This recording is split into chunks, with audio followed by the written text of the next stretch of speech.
Mi nombre es Osvaldo Guerrica Echevarría, soy arquitecto, presido desde hace unos años la Asociación Amigos del Lago de Palermo, asociación vecinal ambientalista fundada en 1990.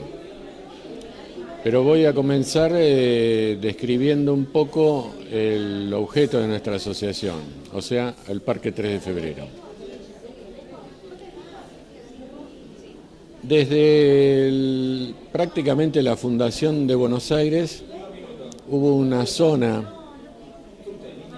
cercana a la costa del río, en lo que sería la zona norte de la ciudad, llamada Bañados de Palermo. ¿Por qué se llamaba Bañados de Palermo? Porque habían pertenecido originalmente a un señor siciliano de origen que se llama Giovanni Domenico. Giovanni Domenico, traducido al español, significaría Juan Domingo, pero era o Juan Domínguez, el apellido derivado del nombre Domingo. Pero este señor, que venía de Sicilia, cuya capital es Palermo, se adicionó el nombre de Palermo, o sea, Giovanni Domenico di Palermo. En esos momentos Sicilia dependía de los reyes de España. De ahí que un expedicionario como Garay trajera a un siciliano. Bien, este señor Giovanni Domenico di Palermo pasó a ser conocido como Juan Domínguez de Palermo y le tocó en suerte las tierras de la orilla del río, que como eran bajas e inundables, y las de menor valor en consecuencia, se lo llamó el Bañado de Palermo. O sea, toda la zona se empezó a conocer con ese nombre, Bañado de Palermo.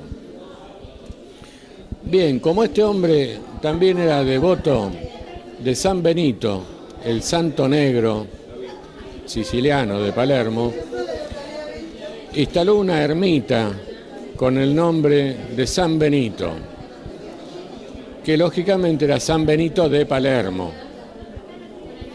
Bien, pasó el tiempo de la colonia y ya en el siglo XIX, aproximadamente en 1838, el entonces gobernador Juan Manuel de Rosas comienza a comprar tierras en esa zona del Bañado de Palermo, que ya pertenecían a diversos propietarios y no pertenecían solamente a don Palermo original. Eran extensas, lo que se llamaban quintas en esos momentos. O sea, no eran predios urbanos como los que estamos hablando acá, sino superficies que oscilaban entre los 100, 250 hectáreas, que en ese momento tampoco se medían en hectáreas. Pero esa era la superficie de las quintas de esta zona. Bueno, Rosas va comprando, acumulando estas tierras y llega a poseer 541 hectáreas sobre la orilla del río. Instala ahí, construye su casa, siendo gobernador aproximadamente entre 1848 y 1848-50, no solamente construye su casa, sino que hace todo un trabajo de rellenos sobre la costa, que es un inmenso trabajo, fue para su época. Tengamos en cuenta que no había tractores, que había bueyes, y no había camiones, sino carretas. Rellena un gran sector de esas tierras, hace canales, planta árboles y construye lo que se llamó en su momento el Camino de Palermo, que es la actual Avenida del Libertador. El Camino de Palermo iba desde aproximadamente lo que hoy es Pueyrredón y Figueroa Alcorta, que es Pueyrredón y Libertador, hasta pasado un poco lo que hoy es la avenida Sarmiento. O sea, hagamos en síntesis, Libertador entre Pueyrredón y avenida Sarmiento, un trecho aproximadamente 1,5. En esa época se medía en millas, 1,5 millas de recorrido, que son 2.500 metros más o menos. Que era lo que hoy podríamos considerar una autopista, ¿no? Con todas las salvedades del caso.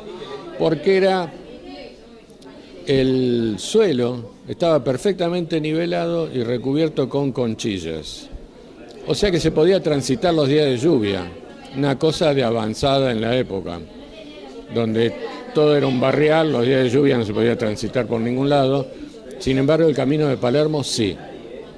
Y además estaba iluminado con velas de cebo. No había iluminación LED, eran velas de cebo. Pero constituía toda una avanzada en la época. Bueno, ese camino terminaba prácticamente en su residencia, que a su vez era sede del gobierno de la provincia de Buenos Aires, porque la ciudad era la capital de la provincia. Este lugar, la sede del Caserón de Rosas, también sede del gobierno de la ciudad, de la provincia, estaba en lo que hoy es la intersección de Avenida Sarmiento con Avenida El Libertador, exactamente debajo del monumento a Sarmiento, porque el monumento a Sarmiento es fruto de la demolición. Primero lo dinamitaron y después lo demolieron en 1899, el Caserón de Rosas. Instalaron sobre las ruinas, las ruinas del Caserón, instalaron el monumento a Sarmiento. Señal inequívoca de los vencedores de Caseros. Decía que el Caserón de Rosas está sepultado. Ahí se hicieron 2 investigaciones ya en la postrimería del siglo XX y efectivamente se encontraron restos de las paredes, se corroboró su existencia, sus dimensiones, pero se volvieron a tapar. Bien, este caserón después fue sede del Colegio Militar, de la Escuela Naval,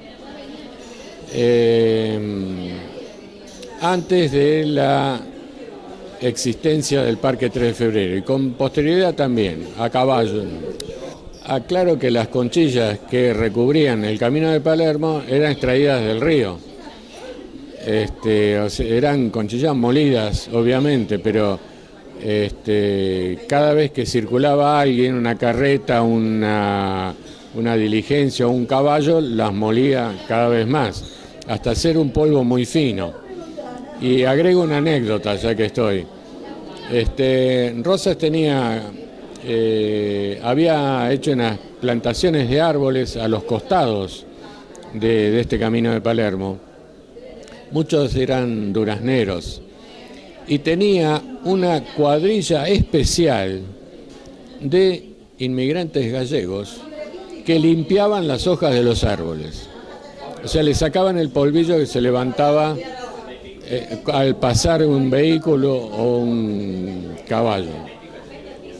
Y de esto hay constancias escritas, es decir, hay de todo lo que estoy diciendo, hay constancias, planos, constancias escritas, hay recibos expedidos para pagarles a estos gallegos por la limpieza de las hojas.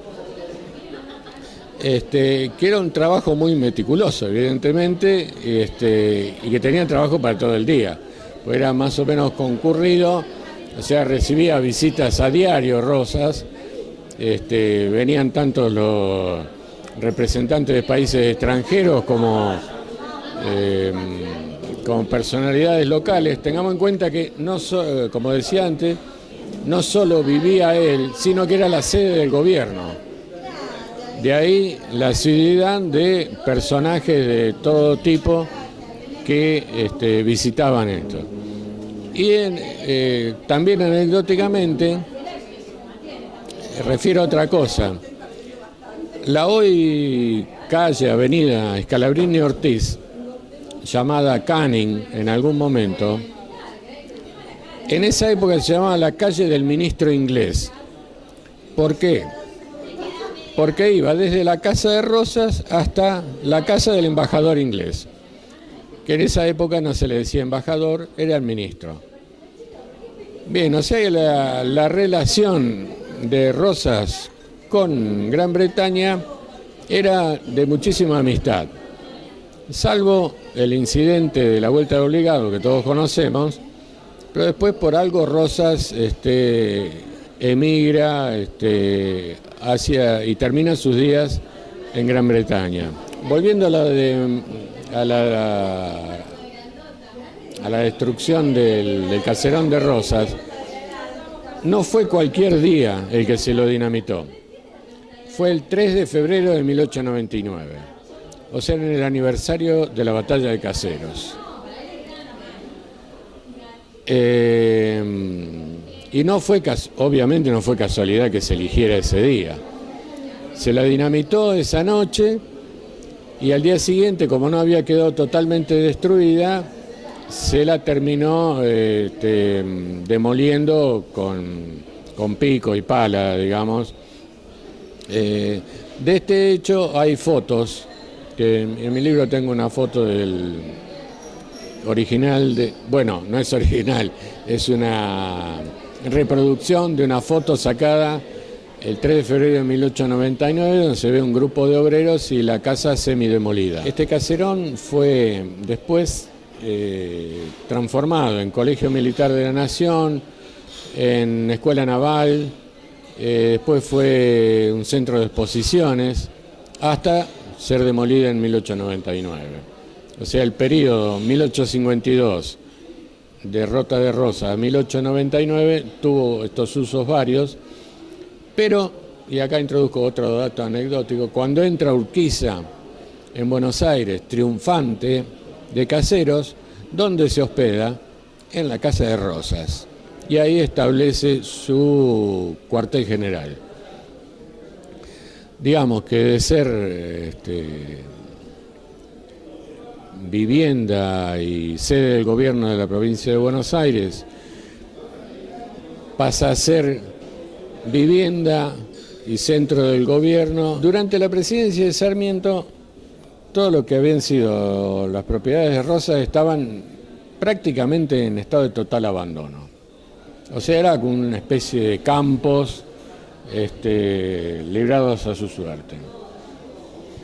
Sarmiento viene, que había sido, si mal no recuerdo, embajador plenipotenciario en Estados Unidos, había estado en Nueva York, y en Nueva York ya existía el Central Park, y viene con esa idea.